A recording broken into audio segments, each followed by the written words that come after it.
विश्व में शांति का संदेश देने वाले तथागत गौतम बुद्ध जी के चरणों में नमन करते हुए, संतों में संत गुरु महाराज रविदास जी के चरणों में नमन करते हुए, विद्या की देवी माता सावित्रीबाई और भारत के प्रथम शिक्षिका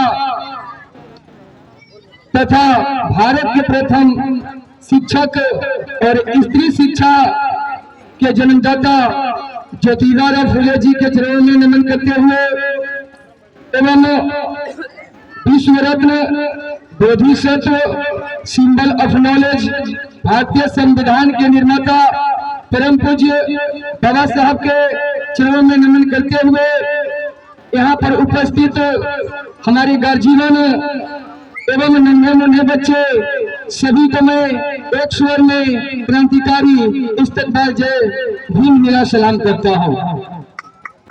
साथियों, आज हम लोग संयुक्त जन्म उत्सव मना रहे हैं, जिसमें सम्राट अशोक जी का, बाबा साहब एवं ज्योतिबा फुले जी का।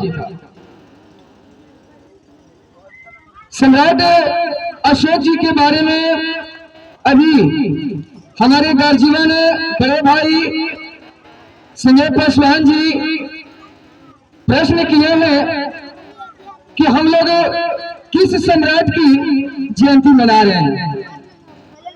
तलवार उठाने वाले अशोक की, किताब उठाने वाले अशोक, कश्मीर वाले अशोक की, या मोर पालने वाले अशोक की।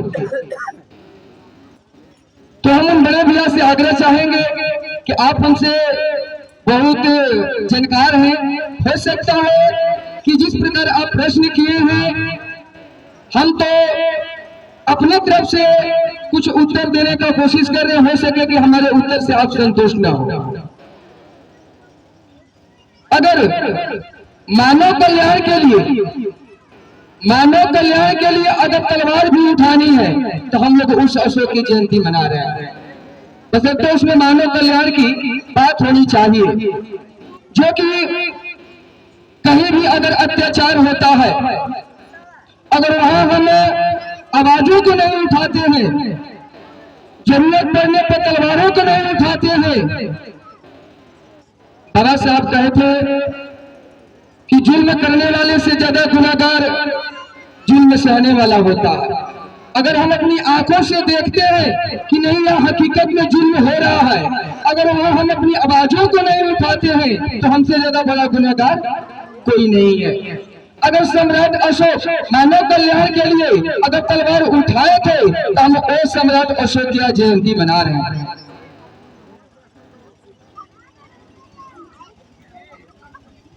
इसके बाद बाबा साहब की जयंती भी यहाँ मन रही है, तो बाबा साहब के बारे में तो बहुत लोग कुछ जान रहे हैं। मानव कल्याण की बात होनी चाहिए, शिक्षा की बात होनी चाहिए, रोजगार की बात होनी चाहिए। हमारा समाज किस प्रकार विकसित करे, हमारा समाज किस प्रकार संगठित हो, हमारा समाज किस प्रकार आगे बढ़े। जिस प्रकार हम कहते हैं कि हम लोग 85% है बहुजन समाज है, लेकिन अगर वास्तव में देखा जाए तो क्या हम लोग आज संगठित हैं? नहीं। अगर हम लोग को समाज को जगाना है, आगे बढ़ाना है, तो सबसे पहले हम लोग को शिक्षा को ग्रहण करना बहुत जरूरी है। जिस दिन हम लोग शिक्षित हो जाएंगे, जिस दिन हम लोग शिक्षा के महत्व को समझ जाएंगे, उस दिन हम लोग का समाज क्या होगा कि एक अखंड भारत निर्माण हो जाएगा। जो कि हमारा भारत देश अलग अलग भागों में बटा हुआ था, जो कि सम्राट अशोक ने उसको पुनः अखंड किया। पूरे एशिया में, पूरे विश्व में अगर तलवार उठाए तो विश्व विजेता बन गए सम्राट अशोक जी। लेकिन जो मगध की युद्ध हुआ, मगध के युद्ध में उन्होंने दा दिया, जीत तो हासिल कर लिया, लेकिन उसमें जितने भी नरसंहार हुए थे उनके वजह से इनकी रूहें कांप गई। ये अपने पापियों को प्रायश्चित करना चाहते थे, तो क्या किए कि उस समय चरम सीमा पर चल रही थी बौद्ध धर्म, और बौद्ध धर्म को अपनाए।